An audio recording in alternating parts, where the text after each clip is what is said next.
আজকে আমরা মূলত মেহেদী হাসান মিরাজের কারণেই ম্যাচ হেরেছি।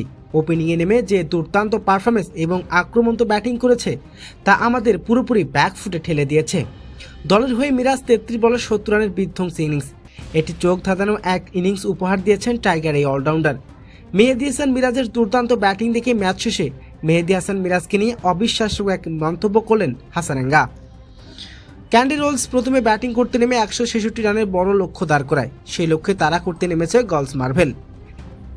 নিয়মিত অলরাউন্ডার মেহেদী হাসান মিরাজ ক্যান্ডি রোলসের বিপক্ষে মাঠে নেমেছিল সম্পূর্ণ এক ভিন্ন ভূমিকায়। আজকে ম্যাচ জিতানোর ইনিংসের শুরুতে ওপেনিং করতে নামেন তিনি। ইনিংসের প্রথম থেকে 4 ছক্কার ঝড় তুলে ক্যান্ডি রোলসের বোলারদের আক্রমন্ত তছনছ করে দেন মিরাজ। দলের হয়ে ব্যাট হাতে এদিন দুর্দান্ত এক ইনিংস উপহার দিয়েছেন তিনি। 33 বলে ৭৭ রানের এবং চোখ ধাঁধানো এক ইনিংস উপহার দিয়েছেন বাংলাদেশের এই অলরাউন্ডার। তার টর্নেডোর ইনিংসের উপর ভর করে এদিন সর্বোচ্চ জয়ের দেখা পায় গলস মার্ভেল। প্রতিপক্ষ ক্যান্ডি রোলস শেষ পর্যন্ত জয় তুলে নিয়েছে তারা।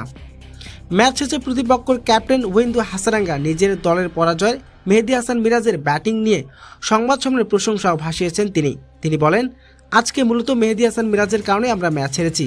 ওপেনিংয়ে নেমে যে দুর্দান্ত পারফরমেন্স এবং আক্রমন্ত ব্যাটিং করেছে তা পুরোপুরি আমাদেরকে একবারে হেরে দিয়েছে।